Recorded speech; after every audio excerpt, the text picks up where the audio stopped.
আসসালামু আলাইকুম সবাইকে। আপনারা সবাই কেমন আছেন? আলহামদুলিল্লাহ আমি ভালো আছি।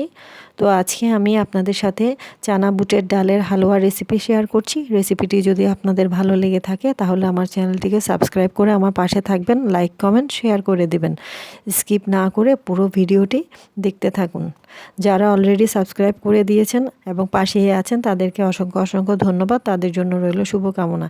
এখানে আমি 1 কেজি পরিমাণ চানা বুটের ডাল ভালোভাবে ভিজিয়ে পরিষ্কার করে ধুয়ে সিদ্ধ করে পাটায় মিক্সিতে বা পাটায় পিষে নিয়েছি, দেখতেই পাচ্ছেন।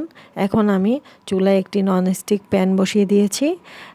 এখানে আমি ঘি দিয়ে দিয়েছি, কিছুটা পরিমাণে দিয়ে দিয়েছি। পরিমাণটা আপনারা বুঝে নিয়েন, অনেক ঘি লাগে এটি করতে।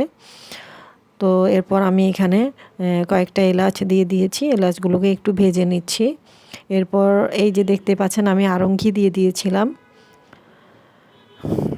অনেক পরিমাণে ঘি লাগে এই বুটের ডালের হালুয়া করতে।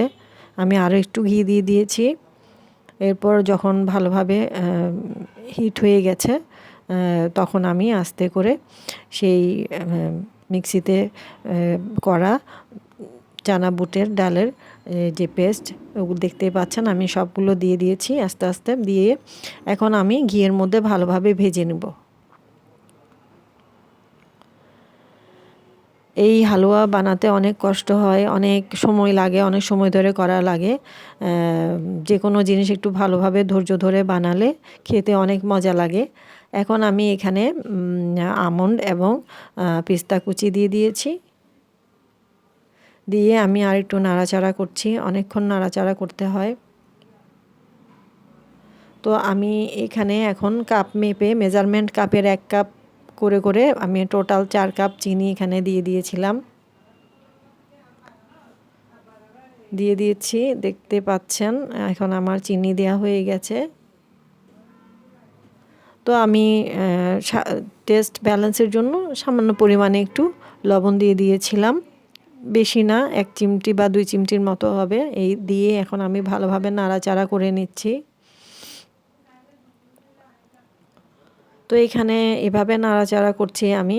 চিনি আর সেই ডালের পেস্ট মিশে একটু তরল হয়ে গেছে, দেখতেই পাচ্ছেন। এখন এগুলোকে আমার চুলায় নাড়তে নাড়তে শুকিয়ে নিচ্ছি আমি, মানে শুকানো লাগবে। তো আমি এখানে ডানো মিল্ক পাউডার দিয়েছিলাম, সেটা স্কিপ হয়ে গেছে, আমি আপনাদের সাথে এটা শেয়ার করতে পারিনি, তার জন্য আমি দুঃখিত। তো এখন এক পর্যায়ে এটি নাড়াচাড়া করতে করতে যখন প্যান থেকে উঠে আসবে তাহলে বুঝতে হবে আমার হালুয়া তৈরি হয়ে গেছে।